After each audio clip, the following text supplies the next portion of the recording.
మానవును మీ మధ్యకు మేము తీసుకొని వచ్చినాం. మీరందరూ ఎక్కడున్నా కూడా కొన్ని నిమిషములు ఇక దేవుని మాటలు వినాల్సిందిగా ప్రేమతో మిమ్మల్ని మేము ఆహ్వానిస్తా ఉన్నాం. దేవుని వాక్యము పరిశుద్ధ గ్రంథమైనటువంటి బైబిల్లో యాకోబు రాసిన పత్రిక 4వ అధ్యాయం 8వ వచనంలో ఈ విధంగా వ్రాయబడి ఉన్నదండి.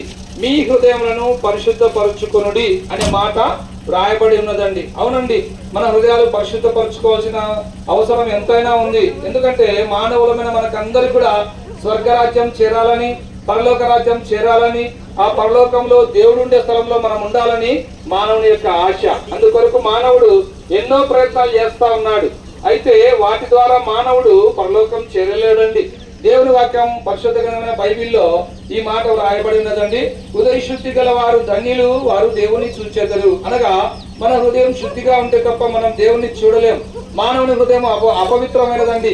మానవుని హృదయంలో నుండి అనేక పాపాలు బయలు వెళ్లి మానవుని అపవిత్రపరుస్తా ఉన్నాయి. కనుక ఈ పాప హృదయంతో మనం స్వర్గరాజ్యం చేరలేం. ఈ పాప హృదయంతో మనము దేవుణ్ణి చూడలేం. ఈ పాప హృదయంతో మనము పరలోకంలో ఆ దేవుడుండే స్థలంలో మనం నివసించలేం. కనుక పరిశుద్ధత అందరికి కూడా అవసరమైందండి. ఈ లోకంలో పరిశుద్ధులు ఎవ్వరు లేరు. దేవుని వాక్యం చెప్తా ఉంది, నీతిమంతుడు లేడు, ఒక్కడు లేడు, అందరూ త్రోవ తప్పి ఏకముగా పనికిమాలిన వారని దేవుని వాక్యం సెలవిస్తా ఉంది. కనుక ఇటువంటి మానవుని పాపం నుంచి రక్షించాలని, మానవుని జీవితంలో వెలిగివ్వాలని, మానవునికి శాంతి సమాధానం ఇవ్వాలని సృష్టికర్త అయినటువంటి దేవుడే నరావతారిగా భూమి మీదకి అరుదించినాడు. ఆయన యేసుక్రీస్తు ప్రభుల వారండి. ఆయన ఈ లోకంలో పవిత్రంగా జీవించినాడు, పాపం లేకుండా జీవించినాడు. నీనా పాపముల కొరకు యేసు ప్రభు సిలువనెక్కినాడు. అమ్మాయ, మనం అందరము తలతో చేసిన పాపముల కొరకు తలకు ముళ్ళ కిరీటము, చేతులలో మేకులు, కాళ్ళలో శీలలు, ఆయన వీపంతా చారలుగా దున్నబడింది. మనందరి పాపముల కొరకు యేసు ప్రభు సిలువలో మరణించినాడు, సమాధి చేయబడి 3వ దినాన తిరిగి లేచినాడు, ఆ పరలోకానికి ఆరోహణుడైనాడు. ఈ మాటలు వింటున్నటువంటి సోదరుడా, ఇంకా నువ్వు పాప జీవితంలో కొనసాగుతున్నావా? ఇంకా నువ్వు పాపంనే ప్రేమిస్తున్నావా?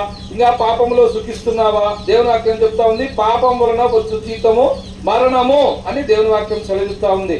కనుక ఈ పాప హృదయంతో నువ్వు పరిశుద్ధపరచబడలేవు. ఈ పాప హృదయంతో నువ్వు పరలోకం చేరలేవు.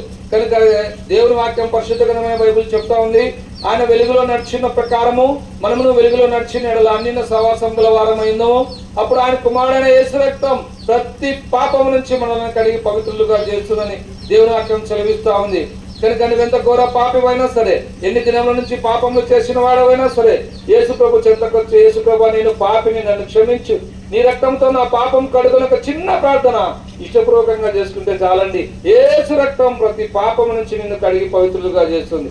నువ్వు అనుకోనొచ్చు, నేను చక్కగా ప్రార్థన చేసుకుంటా ఉన్నాను, చక్కగా వాక్యం చదువుతాను, చక్కగా నేను మందిరానికి పోతానని నువ్వు అనుకుంటా ఉండొచ్చు. అయితే నువ్వు పాపక్షమాపణ పొందకుండా, యేసు ప్రభుకు నీ హృదయం ఇవ్వకుండా నువ్వు ఎట్టి పరిస్థితులలో పరలోకమును చేరలేవండి. కనుక మన హృదయం మారాలి, మన హృదయం పరిశుద్ధపరచబడాలి. మన హృదయాన్ని పరిశుద్ధపరచడానికి యేసు ప్రభు ఈ లోకానికి వచ్చినాడు. పరిశుద్ధుడైనటువంటి దేవుడు పాపభూయిష్టమైన లోకంలో నరావతారిగా జన్మించి మన పాపముల కొరకు ఆయన సిలువలో మరణించి తిరిగి లేచుట ద్వారా మనందరికీ పరిశుద్ధత. కనుక ప్రియ సోదరి సోదరుడా, ఈ మాటలు వింటున్నటువంటి నీవు యేసు ప్రభునందు విశ్వాసం ఉంచుము, ప్రభునేశ్వరందు విశ్వాసం ఉంచండి. అప్పుడు మీరు చీకటిలో నుండి ఆశ్చర్యకరమైన వెలుగులోకి మీరు నడిపించబడతారు. ప్రభునేశ్వరందు విశ్వాసం ఉంచండి, మీ యొక్క జీవితాలు మార్చబడతాయి. ప్రభుని యేసునందు విశ్వాసం ఉంచండి, మరణంలో నుండి జీవంలోకి మీరు దాటించబడతారు. ప్రభుని యేసునందు విశ్వాసం ఉంచండి, అప్పుడు మీరును మీ ఇంటి వారిని గొప్ప ఆత్మరక్షణ, పాపక్షమాపణ, పరలోక రాజ్యం మీరు పొందగలరు. మీకు యేసు ప్రభుల వారి గురించి ఇంకా ఎక్కువగా తెలుసుకోవాలని ఆశ ఉంటే మా సహోదరులు మీ ఇద్దరు చిన్న చిన్న కరపత్రాలు, పుస్తకాలు తీసుకొని వస్తున్నారు. వాటిని తీసుకురండి, చదవండి, సత్యాన్ని గ్రహించండి. మీ అందరి కొరకు మేము ఇప్పుడు ప్రార్థన చేస్తాం.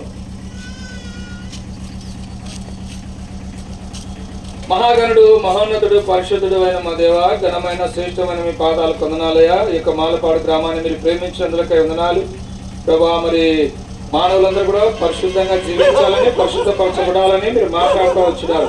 మానవుని పరిశుద్ధపరచుటకు సిలువలో రక్తం చిందించినారు, మీరు మరణించి తిరిగి లేచినారయ్యా. ఈ సత్యం ఉన్న ప్రజలందరూ విన్నారు. విన్నవారిలో మీ కార్యం చేయము, నిశ్చితంలో ఏర్పాట్లను వారిని రక్షించుకోను ప్రభా. ముందు వెళ్తున్న మీ ఆత్మాభిషేకం అనుగ్రహించి మీరు మహిమ పొందమని యేసు ప్రభు నామమున స్తుతించి ప్రార్థించి అడిగి వేడుకుంటున్నాం మా తండ్రి. ఆమేన్.